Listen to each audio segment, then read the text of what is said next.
the social dilemma, where we have the engineering of the information that we're given to even much more filter it down and have it be more biased.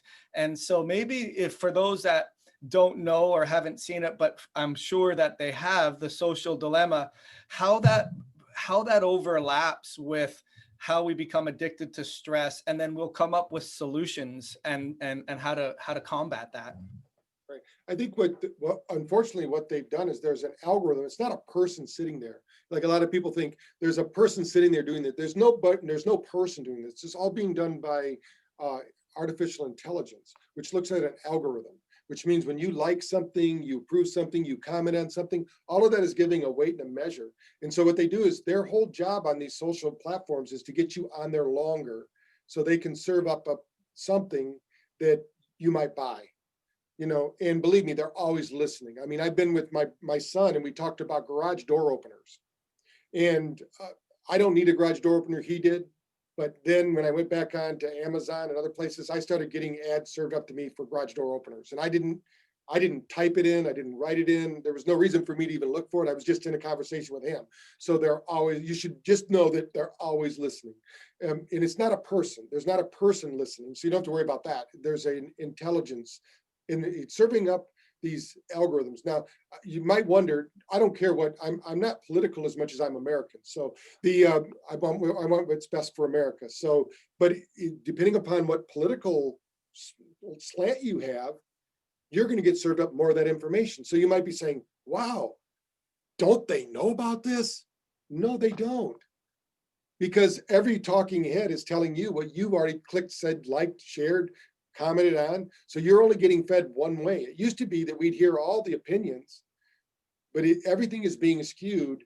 Now, some of our mainstream media, even without going from the social media, now they're skewing things too. I mean, you have to pick your source. Who do you want to listen to? Because I like a thing called the Epoch Times. In the Epoch Times, they're not sponsored by big pharma or anybody, and you get really news. It's like an old newspaper, but they do it digitally too. But they give you both sides of the story. But what happens with social media is if you're feeling angry and upset, unfortunately, they deliver you more angry and upset information. I challenge anyone out there that thinks that they're getting a lot of negativity on their social media, stop liking, stop sharing, stop watching that.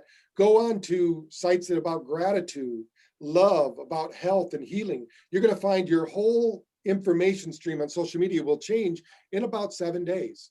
You'll change the algorithm about yourself, because if you don't like who you are, it's going to show up in social media. And unfortunately, it's probably not what you want, because you might be going there. Let's say you go on there and you look up suicidal thoughts, let's just say, which is not a good thing to type into social media, because now every drug company in the world now knows that, and believe me, they own 50% or more of all the social media sites. And unfortunately, the Department of Justice owns probably the other 50% or close to it. So we have all the, so now what they're doing is they're saying, okay, let's serve them up this ad, this ad, this ad. And it's all about whatever you just typed in. So it's not safe anymore.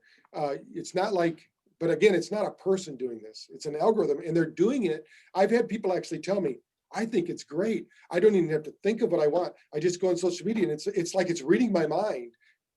It is. It's reading your clicks, likes, approval, how much. It even knows when you spend time on a site, how much time you're spending watching a video.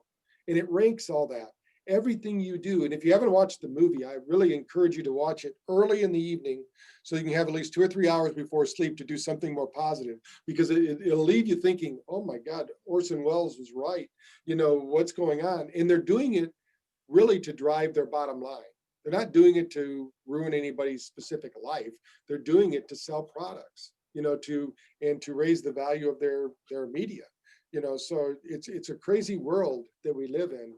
And I think, you can control that more than you think you can control it, because it's just an algorithm.